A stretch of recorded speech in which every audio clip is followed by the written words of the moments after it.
Pengungkapan kasus judi online tegas disampaikan pemerintah bukan tanpa alasan. Menurut data Pusat Pelaporan dan Analisis Transaksi Keuangan PPATK, masyarakat yang terlibat judi online mampu menghabiskan 70% gajinya untuk bermain judi online. Penggunaan dana judi online dibandingkan dengan penghasilan, jika kita lihat penghasilan orang dibandingkan dengan berapa yang dia pakai itu sudah sampai 69, hampir 70% penghasilan legal dia diperoleh itu untuk digunakan untuk judi online. Kalau dulu orang terima 1 juta hanya akan menggunakan 100 ribu, 200 ribu untuk judi online, sekarang sudah hampir 900 ribunya dia pakai untuk judi online. Jadi kita melihat semakin ediknya masyarakat untuk melakukan judi online. Belasan oknum pegawai Kementerian Komunikasi dan Digital Komdigi sudah menjadi tersangka dalam kasus judi online. Polisi bilang ada oknum pegawai Komdigi yang sengaja menyusupkan salah satu tersangka sebagai tenaga pendukung teknis sistem pemblokiran konten negatif di Komdigi. Yang telah ditetapkan sebagai DPO berinisial A, penyidik juga telah mengidentifikasi tersangka DPO lain dengan inisial M. Maka penyidik Subdit Jatanras di Treskrimum Polda Metro Jaya masih terus melakukan pengejaran secara intensif. Komisi 1 DPR sempat menggelar rapat dengan Kementerian Komdigi yang dulu bernama Kementerian Komunikasi dan Informatika. Anggota Komisi 1 DPR menyinggung adanya kesalahan di kementerian pada era menteri sebelumnya. Bukan memblokir situs judi online, tapi malah situs WordPress. Saya conference call dengan pegiat media sosial namanya Roy Sakti dan Mr. Bird. Mungkin teman-teman Kominfo sudah tahu siapa Mr. Bird. Kenapa saya bilang sudah tahu? Karena Mr. Bird dipanggil Kominfo tanggal 12 Agustus 2024. Mr. Bird di situ menyatakan bahwa situs yang diblokir oleh Kemenkominfo pada waktu itu bukan situs judi online, tapi situs WordPress. Dan dipanggil, disuruh membuktikan dan dibuktikan di Kominfo, bertemu dengan Pak Bima dan Pak Bintang. Sebelumnya, polisi kembali menetapkan 2 tersangka baru kasus judi online yang melibatkan pegawai Kementerian Komunikasi dan Digital. 2 tersangka masuk dalam daftar pencarian orang. Sudah ada belasan orang yang menjadi tersangka dalam kasus ini. Tim Liputan, Kompas TV.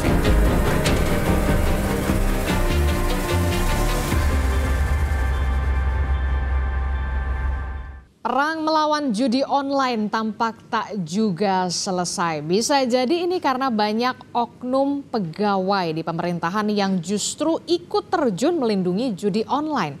Lalu bagaimana memastikan aliran uang yang ada berasal dari judi hingga memudahkan polisi untuk mengungkap kasus ini? Kita akan ulas bersama dengan Koordinator Kelompok Humas PPATK, sudah ada Pak Natsir Kongah di studio. Selamat pagi Pak Natsir. Selamat pagi, apa kabar Mbak?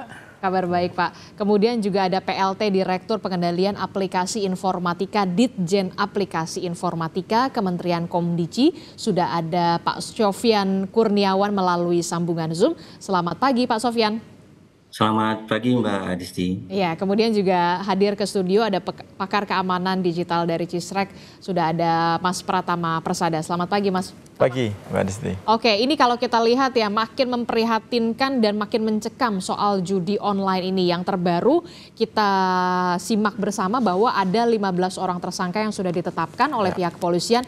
Dan mirisnya lagi 11 diantaranya merupakan pegawai dari Komdigi. Benarkah demikian Pak Sofyan? Sejauh ini perkembangannya seperti apa Pak Sofyan?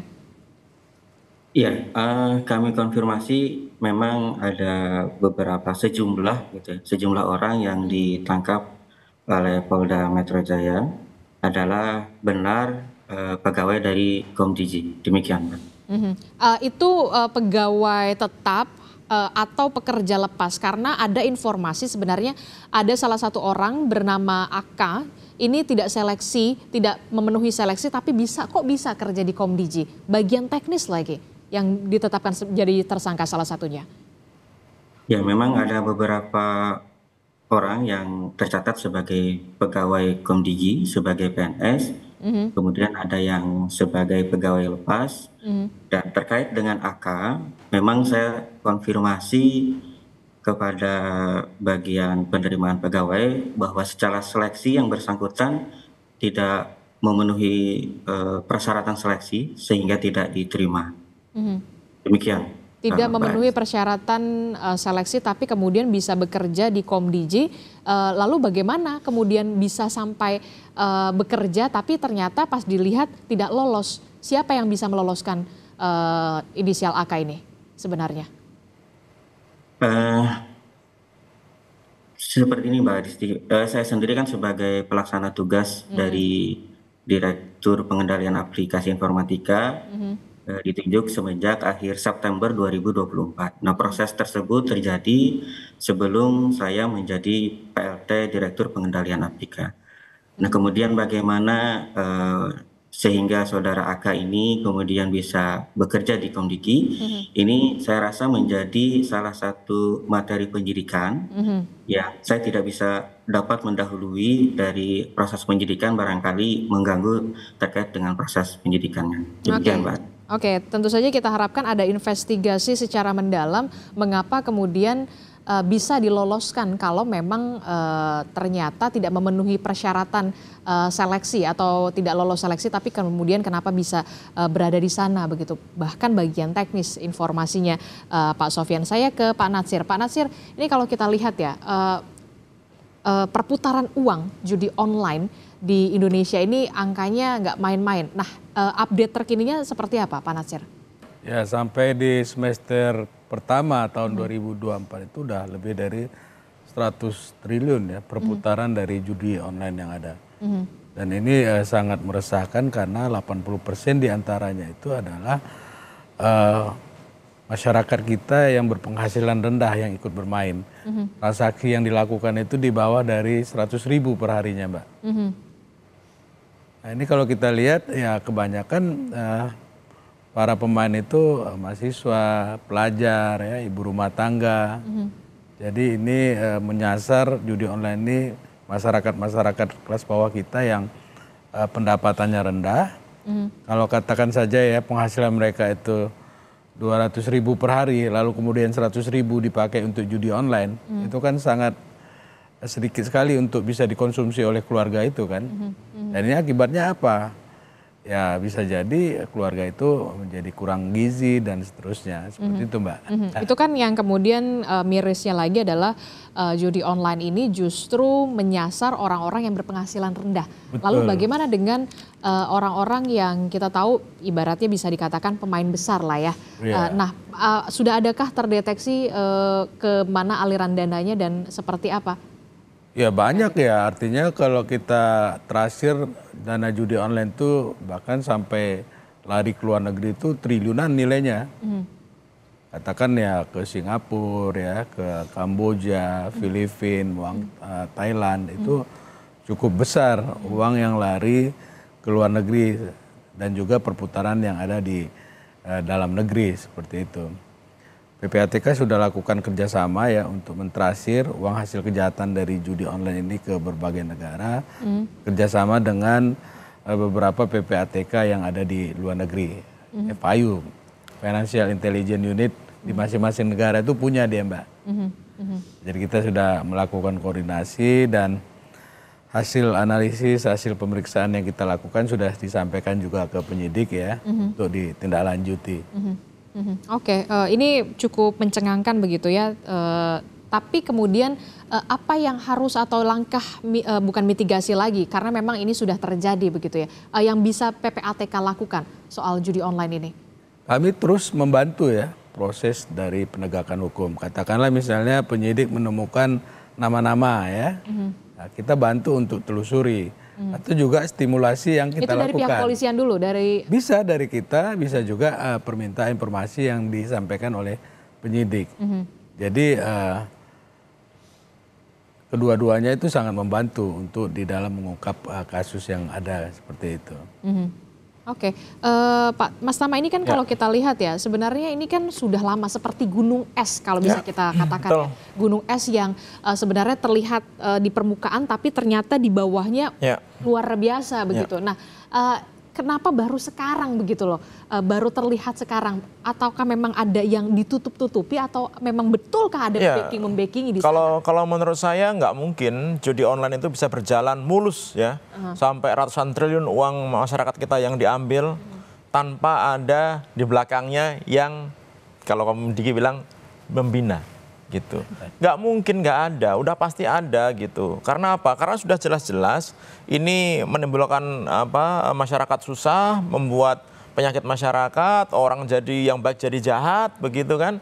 Jadi harusnya sih nggak terlalu susah untuk memberantas ini gitu. Saya berkali-kali berbicara juga, gampang banget kalau mau nyetop judi online ini gitu. Kalau gampang banget kenapa nggak? Loh itu yang jadi masalah. Makanya saya bilang secara teknologi nggak ada masalah gitu. Kominfo, Komdigi ya sudah melakukan pemblokiran, walaupun pemblokiran itu nggak akan menghentikan judi online. Kenapa? Karena yang diblokir itu selalu saya bilang ini hanya depannya aja nih, hanya pintu depannya saja nih. Mati 1 tumbuh 1000. Itu mati 1 tumbuh 1000, tapi yang core-nya tempat main judinya ini itu nggak diblokir, nggak dimatikan gitu. Nah saya nggak tahu kenapa nggak dimatikan, padahal ini lebih sedikit nih, cuma ada sekitar 5 nggak nyampe 10 server yang digunakan untuk game judi online. Jadi dari jutaan website yang diblokir tadi gitu, dan sekarang orang masih bisa login, itu masuknya hanya ke beberapa permainan judi online aja gitu, pasti sama semuanya gitu, agennya ribuan banyak, mainnya yang digunakan sama. Nah ini aja yang diblokir, nah, itu belum diblokir gitu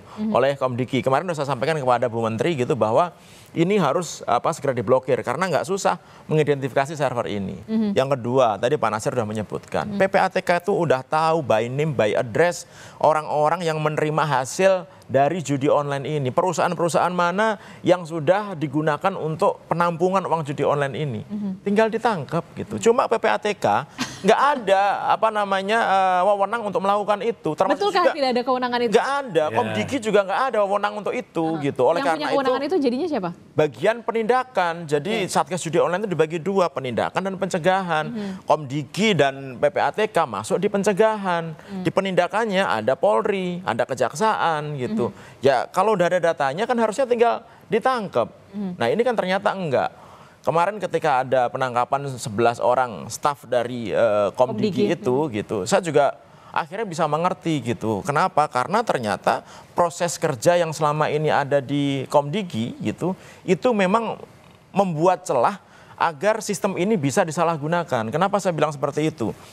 Antara tim yang melakukan crawling informasi yang akan diblokir, ngumpulin data-data situs yang mau diblokir, dengan tim yang melakukan blokir itu sendiri, itu berbeda gitu. Dan tim ini yang memberikan data ini nggak bisa memverifikasi karena udah beda direktorat gitu. Sehingga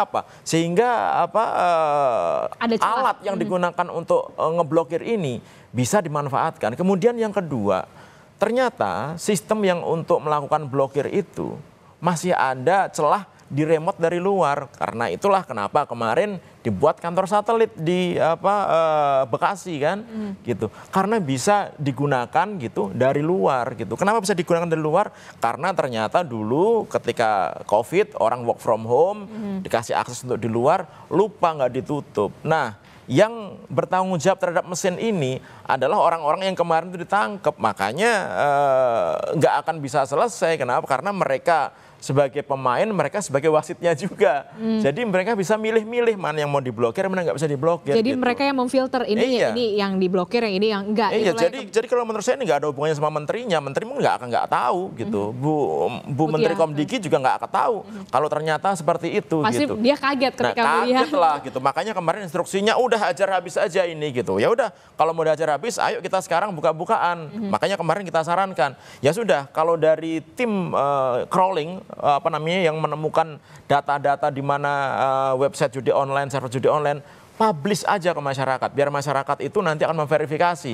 Kalau sampai ada yang nggak diblokir, berarti ada yang main lagi di situ gitu. Ada apa ini? Kenapa? Dan beliau setuju loh gitu, bagus itu gitu. Artinya emang mau transparan nih Komdigi ini, dan ini harus kita dukung. Kemudian ya nggak bisa kerja sendiri, Komdigi nggak bisa kerja sendiri, PPATK nggak bisa kerja sendiri. Harus ada nih yang penindakan, penegakan hukum juga larinya harus kencengnya sama gitu. Kalau menurut saya ya. Oke, Mas Sofyan, kalau menurut Anda benarkah apa yang dikatakan oleh Pak Tama ini memang ada celah di sana karena memang ada perbedaan ketika yang mendata ini tidak sampai ke core-nya, tidak sampai ke pusatnya. Ini seperti mati 1 tumbuh 1000 begitu ya, kalau untuk pemblokiran ini.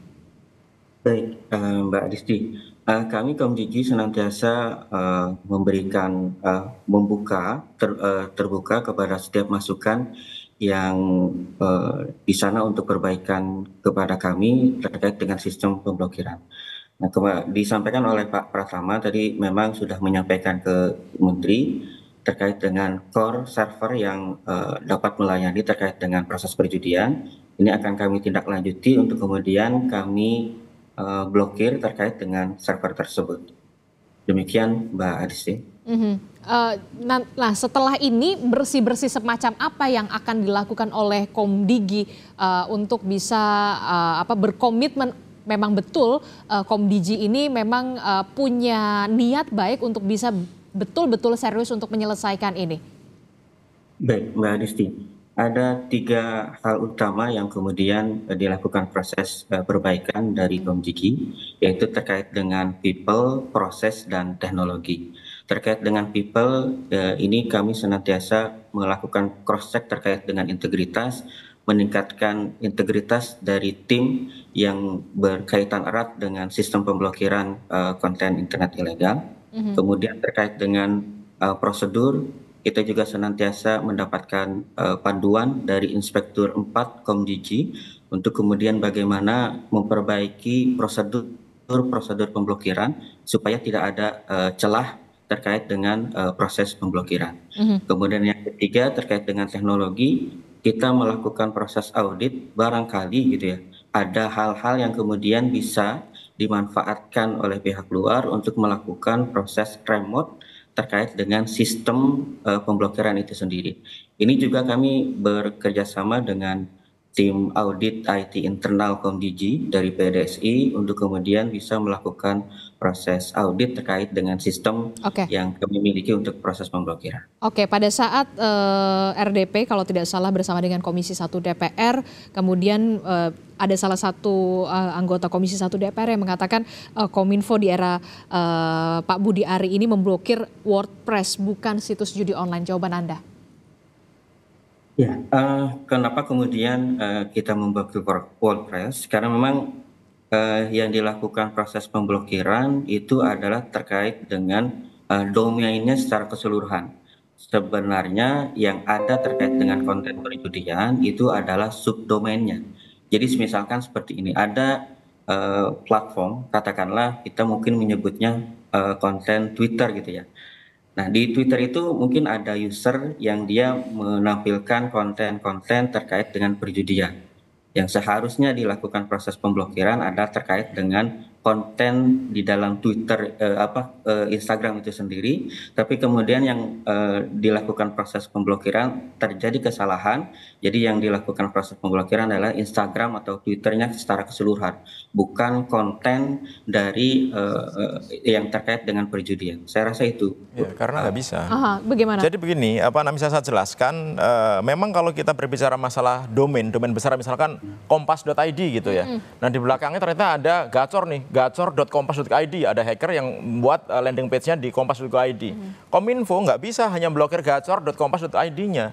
Yang diblokir itu adalah domain utamanya kompas.id-nya. Nah gitu. itu dia kenapa tidak dilakukan? Sehingga akhirnya Semua layanan Kompas akan berhenti gitu. Nah itu yang terjadi memang gitu. Kenapa akhirnya bandar-bandar judi, agen-agen judi ini menyusupi situs pemerintah untuk naruh situs judi online di situ.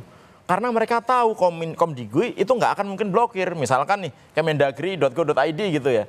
Di situ ada situs judi online-nya. Nggak mungkin Kominfo atau Komdigi memblokir Kemendagrinya gitu. Nah kemarin itu karena ada orang yang kan di WordPress itu semua orang boleh membuat website ya gitu. Nah ada yang membuat website itu isinya judi online gitu. Yang itu oleh teman-teman di Komdigi gitu mau diblok nggak bisa gitu, kemudian mungkin ada kesalahan sehingga yang keblokir itu adalah WordPress-nya semuanya, nggak bisa diakses gitu. Ya memang kayak gitu. Oleh karena itu kenapa selain melakukan pemblokiran kalau situs gampang untuk diblokir, tapi ketika platform Komdigi berkomunikasi bekerjasama dengan pemilik platform, dengan Meta, dengan X, kemudian dengan Google dan lain-lain begitu. Itu harus kerjasama dengan mereka gitu. Dan ketika kerjasama dengan mereka belum tentu juga mereka ngeblokirnya cepat gitu karena tergantung si platformnya ini gitu. Nah oleh karena itu memang kerjasama ini sangat penting sekali. Tapi bukan berarti bahwa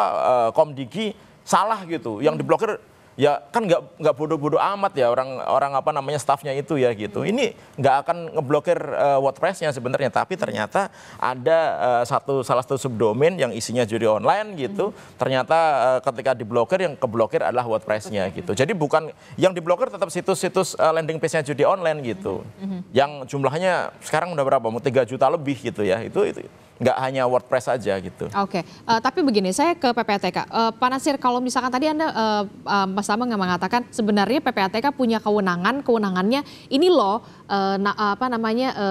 aliran dananya ke sini, tapi kemudian hanya sebatas itukah PPATK atau punya kewenangan lain untuk bisa melihat, menandakan begitu? Pendataan. Kalau untuk kewenangan penyidikan kita nggak punya, ya. Tapi memeriksa bisa. Artinya misalnya ketika pihak pelapor, katakanlah bank ya, tidak menyampaikan laporan sebagaimana mestinya, itu kita bisa lakukan periksa, lalu kemudian kita bisa juga memberikan reward gitu ya, seperti untuk merekomendasikan dicabut izin atau dan sebagainya. Jadi tapi sejauh ini pihak pelapor itu juga sangat bekerja sama ya. Mereka juga patuh terhadap kewajiban yang mereka harus lakukan, menyampaikan laporan transaksi keuangan mencurigakan dan seterusnya. Jadi memang para pihak itu sejauh ini memang sudah sangat-sangat optimal gitu ya dalam melakukan kerjasama. Pihak pelapor menyampaikan laporan sebagaimana mestinya. Jadi kalau kita lihat proses pekerjaan yang dilakukan oleh PPATK itu, pertama PPATK menerima laporan. Harus menerima laporan dulu? Tidak juga, kita bisa secara untuk melakukan meminta juga laporan kepada pihak pelapor. Jadi ketika kita menerima laporan tadi, lalu kita analisis, begitu ada indikasi tindak pidana, hasil analisis, hasil pemeriksaan itu kita sampaikan kepada penyidik. Penyidiklah yang mencari alat bukti untuk diteruskan kepada penuntut umum. Seperti itu Mbak, pola kerjanya. Jadi memang PPATK tidak memiliki kewenangan melakukan penyelidikan dan penyidikan. Seperti itu. Hanya sebatas pendataan saja begitu ya? Memberikan informasi bahwa rekening itu dipakai judi online atau tidak gitu. Dan sejauh ini ada berapa banyak sekali rekening yang banyak sekali hasil analisis yang sudah kita sampaikan dan sebagian juga sudah ditindaklanjuti ya oleh penyidik. Bisa nggak kemudian juga ini kan ada juga ini 11 orang yang di Komdigi, tapi di Komdigi di instansi lain. Inilah yang kemudian bisa nggak PPATK menemukan ataupun menyerahkan ini kepada penyidik? Jangan dijawab dulu Pak Nasir. Kita akan jeda dulu sejenak, tetaplah bersama kami di Sapa Indonesia Pagi. Terima kasih Anda masih bersama kami dalam Sapa Indonesia Pagi. Saudara, masih soal judi online yang kita tahu memang yang terbaru adalah pemerintah dan juga dalam hal ini adalah pihak kepolisian masih terus memfokuskan untuk memberantas judi online. Dan yang terbaru adalah 15 orang sudah ditetapkan menjadi tersangka, 11 diantaranya merupakan staf atau pegawai dari Kementerian Komdigi. Masih bersama saya dengan PPATK, Pak Nasir, kemudian Pak Sofyan dari Kementerian Komdigi dan juga Mas Tama. Saya ke Pak Nasir melanjutkan pertanyaan saya tadi. Pak Nasir, nah kalau ini kan sorotannya memang lagi ke Komdigi, tapi kan tidak menutup kemungkinan seharusnya memang bersih-bersihnya itu sampai ke instansi-instansi lainnya begitu. Nah kalau dari segi data dari PPATK sendiri, dari profesi memang sudah ada pendataan tidak sebenarnya dampak atau perputaran uang dari judi online ini seperti apa dari segi profesi? Pegawai, karyawan swasta dan segala macam, bahkan ASN, silahkan. Ya, jadi kalau kita lihat demografi dari pemain judi online ya, di tahun 2023 itu jenis kelamin laki-laki itu mencapai 3,2 juta. Terus ada juga wanita sebanyak 583.000. Jadi totalnya sekitar 3,7 juta ya, 3,7 juta hampir 4 jutaan gitu ya. Itu 2023? Iya, nah ini yang di bawah usia 11 tahun ke bawah itu ada 1.162. Dan yang terbesar itu usia antara 20 sampai 30 tahun. Dari sisi profesi Mbak, itu ada karyawan swasta ya, jumlahnya 1,9 juta. Karyawan swasta 1,9 juta. Ya, yang ikut bermain judi. Ikut bermain judi. Ya, lalu kemudian ada pengusaha 644 ribu ya, pedagang, ibu rumah tangga ini juga banyak nih, 102 ribu yang ikut bermain. Ada TNI Polri 97 ribu. TNI Polri 97 ribu? Iya. Itu ikut terlibat? Ikut bermain judi online. Dan itu data-datanya sudah diserahkan kepada TNI Polri? Ke beberapa instansi yang sudah kita kasih supaya itu bagian dari pencegahan ya, untuk bisa sama-sama mengingatkan begitu ya. Dan saya lihat sampai di koramil-koramil tuh banyak tuh itu pamflet-pamflet untuk sama-sama mencegah dan memberantas judi online yang ada. Jadi cukup kita kasih apresiasi itu ya, di Polri maupun di TNI ya, semangat untuk memberantas judi online ini begitu kuat. Lalu profesi yang lain tuh ada buruh sebanyak 8.684. Ada juga akuntan, ini juga akuntan juga main dia. Nelayan ya. Petani itu ada 2.964. Lalu juga seniman juga nih. Jadi mungkin karena inspirasinya hilang gitu, diselingi dengan main judi online gitu ya. Ada juga pensiunan. Nah, pensiunan ini juga lebih 2.000 lebih gitu ya dari data yang ada. Ada dokter juga nih Mbak.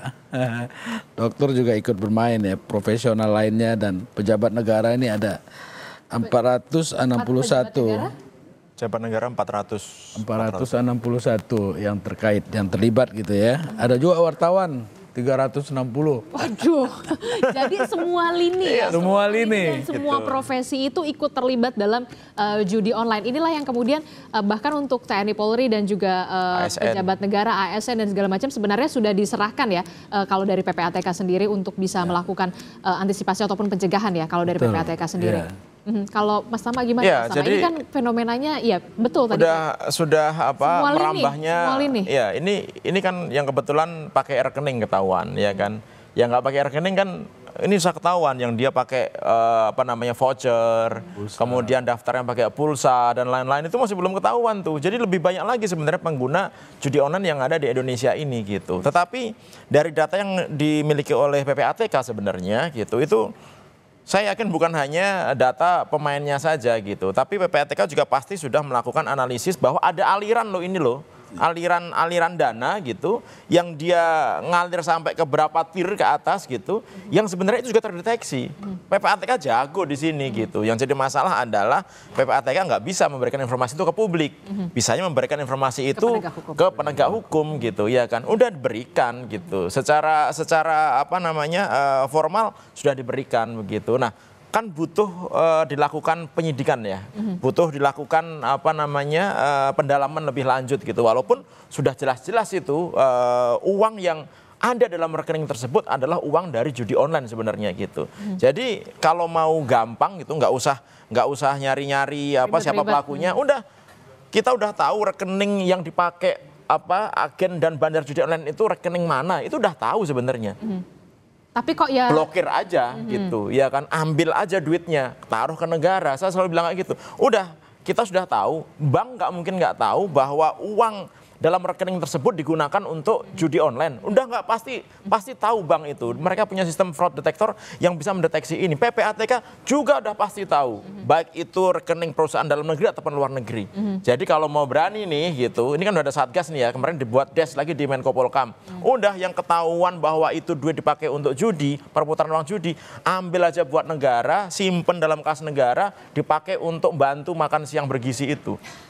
Yang nanti akan datang ngambil duitnya gitu, nanti tinggal kita ambil aja, kenapa Anda punya rekening ini gitu, ini duitnya buat judi online gitu. Jadi kita lebih enak, mereka datengin kita sendiri tuh, mereka para pelaku atau yang terlibat pelaku itu. Jadi simpel sebenarnya. Simpel, tapi kemudian pengaplikasiannya, prakteknya itu ya kemudian jadi masalah. Ada beberapa regulasi yang nggak membolehkan itu. Oleh karena termasuk itu juga mungkin ada dugaan backing-membackingi. Nah itu juga gitu, apa namanya, karena uang yang beredar sangat banyak sekali gitu, pasti ada oknum, bukan instansi ya, ini ada oknum institusi begitu yang memang jagain agar ini tetap jalan, karena duit yang mengalir itu banyak gitu, dan duitnya ini sudah kemana-mana gitu. Sebenarnya PPATK juga tahu ini duitnya kemana-mana, sebenarnya juga tahu gitu, cuma nggak mau ngomong aja gitu, tapi ini duit udah mengalir kemana-mana. Oleh karena itu kenapa kok susah sekali memberantas judi online ini, jadi nggak bisa hanya Komdigi doang yang dibersih-bersihkan, semua instansi yang terlibat harus dibersih-bersihkan kalau mau niat ya gitu. Nah yang jadi masalah ini niat apa enggak? Pak Presiden sudah perintah, Bu Menteri Komdigi sudah perintah, Pak Kapolri juga sudah perintah gitu. Nah saya nggak ngerti kendalanya sekarang ada di mana, ini stucknya nih di mana, ini bottlenecknya ada di mana. Nah itu yang harus dicari nih gitu, supaya apa? Supaya pemberantasan ini bisa cepat diselesaikan gitu. Oke. Pak Sofyan, kalau kita lihat ini kan memang sudah ada niat serius begitu dari Menteri Anda begitu ya, Menteri Komdigi Bu Mutia Hafid begitu ya, untuk bisa benar-benar membersihkan Komdigi ini jangan sampai ada membackingi. Nah kalau dari Komdigi sendiri investigasi internalnya sudah berjalan sejauh ini seperti apa? Baik, secara investigasi internal kita melakukan proses audit terhadap sistem. Di sistem itu memang ditelusuri apakah terdapat backdoor atau tidak. Ini masih dalam proses pencarian. Kemudian yang berikutnya terkait dengan investigasi internal, kita mencoba melakukan proses rolling. Jadi seseorang yang sebelumnya ada di posisi terkait dengan verifikasi dengan judi online, kita coba rolling terlebih dahulu, sehingga kalaupun memang masih terindikasi itu komunikasinya terputus gitu ya, karena dengan yang sebelumnya menjadi verifikator judi online, kita switch terlebih dahulu, tidak memegang hal tersebut. Demikian Mbak Adisti. Cukupkah menurut Anda Mas Tama? Ya kalau menurut saya perlu dikembangkan ya gitu, karena ini kan sudah lama sekali nih gitu, dan Kementerian Kominfo dulu, sekarang Komdigi gitu, sudah lama sekali mengelola ini, dan orang-orangnya kemarin sudah kita lihat tuh, nggak mungkin mereka kerja sendiri juga. Nggak gitu. mungkin. Saya pikir kalau ini dikembangkan gitu, ini kita bisa membuka agak lebar nih, ya kan? Kan nggak mungkin mereka terima duit dari hantu, ya kan? Yang tiba-tiba dia dapat duit gitu, pasti ada aliran uang ini ada gitu. PPATK bisa memiliki analis untuk follow the money gitu. Kalau itu dikembangkan benar ya, kerjasama benar gitu, masing-masing orang itu dicek duitnya siapa yang terima, pasti juga nggak akan pakai rekening mereka, karena mereka pasti tahu mereka akan ketahuan kalau pakai rekening mereka, pasti pakai rekening-rekening lain. Tapi bukan berarti nggak bisa dicek dari mana dia nerimanya, bagaimana sih komunikasinya mereka dengan para agen, para bandar itu gitu, bagaimana pengiriman uangnya, kapan mereka ngambilnya, bagaimana pembagiannya dan lain itu. Kalau misalkan benar-benar niat ya mau telusuri, itu pasti akan ketahuan. Naik-naiknya itu pasti akan ketahuan, sampai ujungnya ke pejabat mana nih yang terima sebenarnya, pasti ketahuan gitu. Walaupun kemarin si penanggung jawab itu bilang itu hasil saya sendiri gitu. Nggak mungkin dia hasil kerja sendiri kalau menurut saya gitu, nggak ada backingan juga dari tempat lain gitu ya kan, minimal dia ada backingan dari luar gitu, institusi luar atau orang kuat di luar gitu yang mungkin bisa menjamin, oh tenang aja nanti kamu akan kita amankan kalau terjadi apa-apa, mungkin kayak gitu. Jadi ini harus diikuti, nggak cukup hanya 11 staf Komdigi aja gitu, tapi ini harus dikembangkan sehingga kita bisa tahu dengan jelas gitu ternyata bahwa ini loh orang-orang yang ternyata jagain agar judi online tetap ada di Indonesia gitu, dan kita mau itu semua dihabisin. Gitu. Jangan berhenti sampai di 11 orang ini saja atau 15 orang ini saja begitu. Pemerintah harus benar-benar bisa mencari sendiri ibaratnya ya, walaupun memang seperti bisa dikatakan seperti mencari mengulur benang yang sudah kusut begitu ya, Pak Nasir. Termasuk juga sebentar sedikit Mbak, termasuk juga adalah ketika polisi berhasil melakukan penangkapan terhadap agen-agen judi online gitu, itu jangan hanya ditangkap, alatnya jangan hanya disita, di alat-alat yang digunakan itu, contohnya komputer-komputer yang dipakai, itu pasti ada satu komputer yang digunakan komunikasi dengan si bandarnya itu yang harus diforensik, di digital forensik gitu, sehingga kita bisa tahu arahnya kemana, alirannya kemana, ngasih duitnya mereka kemana, yang katanya bagi-bagi jatah untuk aparat itu kemana mereka kirimnya. Nah itu kan bisa ketahuan sebenarnya gitu. Jadi jangan hanya ditangkap kemudian diproses, tapi peralatannya ini juga harus ditelusuri kemana, karena peralatan nggak mungkin bohong. Kalau orang mungkin bisa bohong, ya kan, dia ngaku bahwa dia kerja sendiri dan lain-lain, tapi ini peralatan teknologi nggak mungkin bohong, pasti akan ada suaranya kalau kita dalami gitu. Nah itu yang menurut saya penting untuk dilakukan nextnya. Oke, Pak Nasir, kalau kita lihat ya, kan ini kan sudah semua lini ya, semua profesi dari kalangan atas sampai kalangan bawah begitu berpenghasilan rendah. Apa sebenarnya yang bisa dikatakan masih menjadi daya tarik begitu untuk judi online? Padahal kita sudah tidak kurang-kurangnya ya sosialisasi kalau nggak ada manfaatnya lah judi online ini. Ya kalau dari masyarakat kebanyakan tadi itu ya mereka kepingin cepat mendapatkan sesuatu secara instan ya. Lalu kemudian dengan kemudahan teknologi tadi yang terus menerus mereka ditawari untuk bermain ya akhirnya tertarik. Jadi lebih pada ingin mendapatkan sesuatu secara instan yang saya lihat seperti itu, Mbak. Iya, ditawarin itu yang jadi masalah juga gitu. Influencer yang mereka bilang bahwa kalau main ini nanti gampang dapat menangnya dan lain-lain gitu. Nah, itu yang sebenarnya juga harus diberantas juga karena mereka adalah antek-anteknya para bandar dan agen judi online ini gitu. Jangan tebang pilih. Dan udah kejadian kan beberapa influencer yang sudah ya, ada si ditangkap, satbor itu kan gitu. Tapi jangan satbor aja, yang lainnya juga dong gitu. Ya kan, karena mereka adalah salah satu penyebab gitu. Kenapa di Indonesia ini orang-orang pada main judi online? Karena mereka tertarik. Karena diiklankan, kemudian untungnya gede dan lain-lain gitu. Sehingga menurut saya jangan tebang pilih gitu. Bahwa orang-orang yang ikut mendukung judi online ini juga harus diproses. Siapapun dia gitu. Ya kan, jabatan apapun dia. Sehebat apapun dia terkenal di Indonesia gitu. Supaya masyarakat kita ini nggak ada lagi yang dirugikan gitu, tertarik terhadap main judi online ini. Karena berkali-kali juga kita sudah ngomong, main judi online udah pasti kalah gitu. Bahkan PHTK bilang 0,007 berapa yang uangnya itu dibalikan ke pemain. Jadi udah pasti kalah gitu. Nah, tapi kita kalau ngomong sama orang yang sudah jadi pemain judi, mereka nggak akan mau dengerin ini gitu. Tapi kan masih lebih banyak orang yang belum main judi kan. Nah itu yang harus kita jagain sebenarnya, jangan sampai mereka jadi korban judi online ini. Jangan sampai saya tertarik ya. Ya itulah ya kemudian yang ternyata peluangnya menyenangkan gitu. Itulah yang kemudian gitu. Dan kalau kita misalkan udah main tuh, kemudian nggak main kira-kira berapa lama, 2 hari gitu. Ntar kita dikasih menang tuh, dikasih tahu itu jadi salah satu modusnya? Iya, selalu kayak gitu. Ntar begitu main-main lagi ternyata kalah lagi, kayak gitu.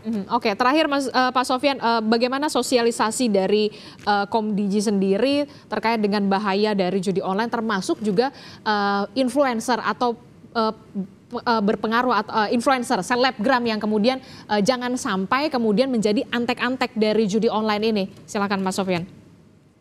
Baik, kami bekerjasama dengan Direktorat Jenderal IKP. Setiap hari kita memberikan update harian, situs ataupun konten judi apa yang kemudian berhasil Komdigi lakukan proses pemblokiran. Jadi dalam rilis harian ini juga kami senantiasa mengingatkan kepada influencer bahwa mereka dapat terkena tuntutan hukum terkait dengan pasal 27 ayat 2 Undang-Undang ITE, menjadi seseorang yang menyebarkan konten perjudian cukup tinggi tuntutan hukumnya. Jadi kami senantiasa menginformasikan kepada masyarakat terkait dengan bahaya judi online ini. Demikian Mbak Disti. Oke, tentu saja kita berharap bukan lagi Indonesia darurat judi online, tapi Indonesia siap melawan atau siap berperang untuk judi online. Itu yang kemudian harus benar-benar dirubah mindsetnya, begitu. Termasuk juga niat serius untuk bisa benar-benar sampai penelusuran ke akarnya. Betul. Jangan hanya di 15 orang tersangka ini. Caranya udah ada dan gampang gitu. Tinggal niatnya mau apa enggak gitu aja. Oke, baik. Terima kasih Pak Tama telah bergabung bersama kami. Terima kasih. Pak Sofyan telah bergabung bersama kami. Terima kasih Bapak-bapak. Selamat pagi, Assalamualaikum. Kita akan jumpa lagi nanti di dialog selanjutnya yang lebih menarik. Terima kasih.